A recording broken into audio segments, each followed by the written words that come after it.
अगर आप कमोडिटी वायदा बाजार में ट्रेडिंग करना चाहते हैं तो आपको बाजार की सही जानकारी का होना बहुत ही जरूरी है। हालांकि अभी भी बहुत से लोगों में कमोडिटी फ्यूचर्स मार्केट को लेकर जानकारी का अभाव है और यही वजह है कि कमोडिटी बाजार में ट्रेडिंग के लिए उतरे नए निवेशकों में डर बना रहता है।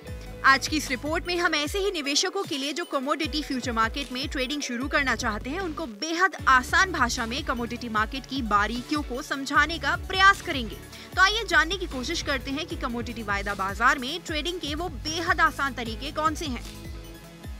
निवेशकों को कमोडिटी वायदा में ट्रेडिंग के लिए सबसे पहले ट्रेडिंग अकाउंट खुलवाना पड़ेगा। निवेशक इस ट्रेडिंग अकाउंट के जरिए खरीद और बिक्री कर सकते हैं।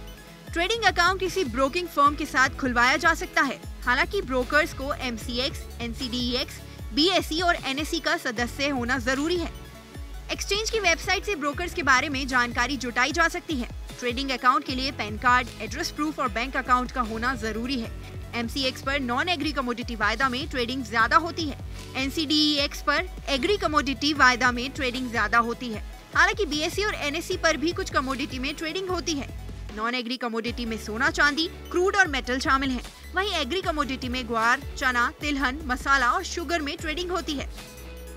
कमोडिटी बाजार से जुड़े जानकारों का कहना है कि कुछ रकम देकर पूरे सौदे को उठाना मार्जिन कहा जाता है। वहीं दूसरी ओर हाजिर बाजार में सौदे का पूरा भुगतान करना पड़ता है। हर कमोडिटी की खरीद बिक्री के लिए एक्सचेंज पर पहले से मार्जिन तय है।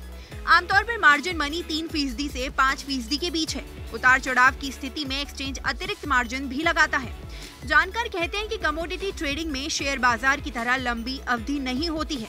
कमोडिटी मार्केट में 2 से 3 सीरीज में ही कारोबार होता है। निवेशकों को खरीद बिक्री एक निश्चित अवधि में करना जरूरी है। शुरुआत में मिनी लॉट में ट्रेड करना समझदारी भरा कदम माना जाता है। बाजार की समझ बढ़ने के बाद बड़े लॉट में ट्रेड करना चाहिए और हर सौदे में स्टॉप लॉस जरूर लगाना चाहिए। निवेशकों को कई लॉट में ट्रेडिंग के लालच में नहीं फंसना चाहिए। जानकारों का कहना है कि लिक्विड कमोडिटी में ट्रेड करना फायदेमंद रहता है। जानकार कहते हैं कि कमोडिटी मार्केट में ट्रेडिंग के लिए आपको देश दुनिया की खबरों पर नजर बनाए रखनी होगी। कमोडिटी मार्केट पर दुनिया के सेंट्रल बैंकों के फैसले का असर साफ तौर पर देखा जाता है। साथ ही एग्री कमोडिटी की बात करें तो फसल और उत्पादन अनुमान का असर भी दिखाई पड़ता है। जानकार कहते हैं कि कमोडिटी मार्केट में डिविडेंड और बोनस नहीं मिलता है और ट्रेडर्स को सौदा कटने के बाद ही फायदा या नुकसान होता है। आपको हमारा ये वीडियो कैसा लगा और आप बिजनेस जगत से जुड़े कौन से टॉपिक पर वीडियो देखना चाहते हैं हमें कमेंट सेक्शन में जरूर बताएं। और अगर अभी तक आपने हमारे चैनल को सब्सक्राइब नहीं किया है तो अभी कर लीजिए ताकि बिजनेस सेक्टर से जुड़ी ताज़ा खबरें ज्यादा से ज्यादा संख्या में आप तक पहुंच सकें।